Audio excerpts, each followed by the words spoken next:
திரு அங்கமாலை படிச்சீங்களா? நாவுக்கரசு சுவாமிகள் எவ்வளவு அழகா சொல்லியிருக்காரு. நீங்க இறை வழிபாட்டுல தேவாரத்தையோ, திருவாசகத்தையோ, திவ்ய பிரபந்தத்தையோ, திருப்புகழையோ அல்லது எந்த மதத்தின் இறை வழிபாட்டு பாடல்களையோ நீங்க ஆழ்ந்து படிச்சு பார்த்தீங்கன்னா, ஒரு குறிப்பிட்ட இறைவன மட்டும் குறிப்பிட்டுட்டு அதையும் கும்பிடுங்க. அதனால தான் உங்களுக்கு பலன் கிடைக்கும்.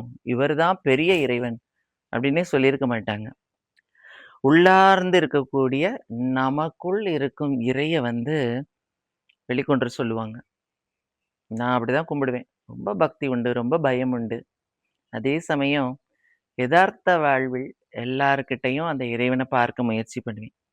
திரு அங்கமாலைய தொட்டு நான் ஒண்ணு எழுதியிருக்கேன்.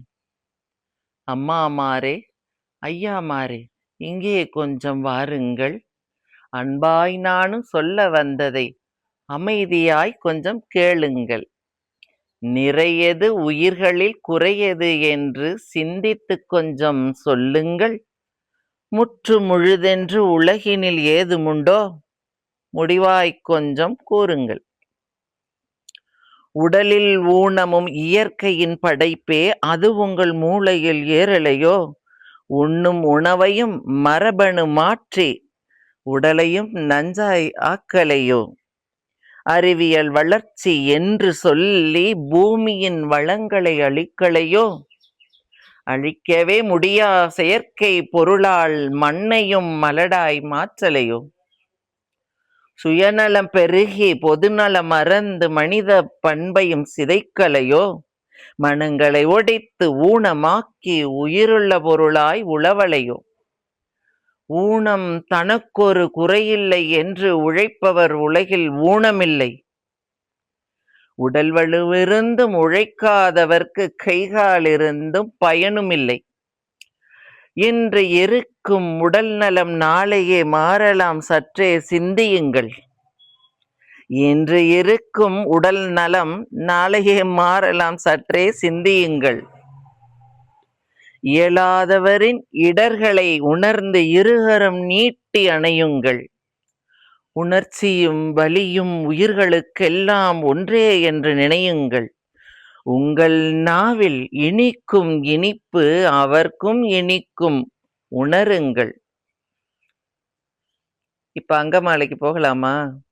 இங்கதான் முக்கியமா எழுதியிருப்பேன், திரு அங்கமாலையோட ஒப்பு நோக்கி. முழுவதுமா என் கவிதை புரியலைன்னா திரும்பவும் மேலிருந்து பார்த்துட்டே வாங்க. எல்லாருக்கும் பொருந்தும், உலகத்துக்கே பொருந்தும்.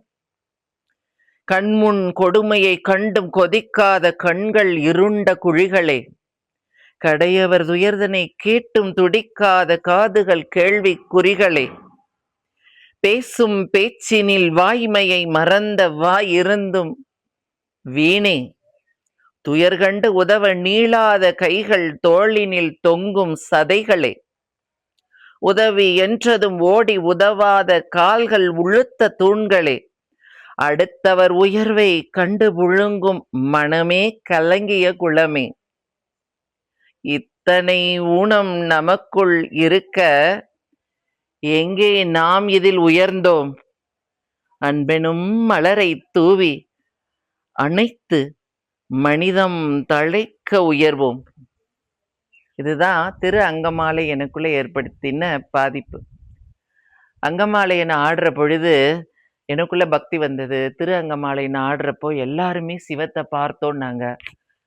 உச்சந்தலிருந்து உள்ளங்கால் வரைக்கும் நான் சொல்லி சொல்லி சிவத்தோட ஒப்பிட்டு நோக்கி ஆடுற பொழுது எல்லாருமே தன்னோட தலையை தொட்டு பார்த்துட்டாங்க. தன் கண்கள்ல கண்ணீர் வர வச்சாங்க. கை கால்களை எல்லாம் தனக்குத்தானே உற்று பார்த்து கொண்டாங்க. எனக்கு அப்பெல்லாம் ஏற்படாத சிலிர்ப்பு இந்த மாற்றுத்திறனாளிகள்னு சொல்லி ரொம்ப வாய் வார்த்தைக்கு இயல்பா எல்லாரும் ஒதுக்குற பொழுது, யாரு நிறைவான மனிதர், யாரு குறைவான மனிதர், அல்லது உலகத்துல நிறைவு எது, குறை எது அப்படின்னு நான் சிந்திச்சப்பதான் இந்த பாடல் எனக்கு உருவாச்சு. என்ன போல நீங்களும் ரசிச்சிருப்பீங்கன்னு நினைக்கிறேன். கவிதையை ரசிச்சாலும் சரி, கவிதையை போட்டு ஆடினாலும் சரி, மீண்டும் ஒரு காணொளியில நிச்சயமா நம்ம இதோட நடனத்தை பார்ப்போம். தேவாரத்தோட திரு அங்கமாலையும் பார்ப்பீங்க, இந்த பாடலை பார்ப்பீங்க. சந்திக்கலாம்.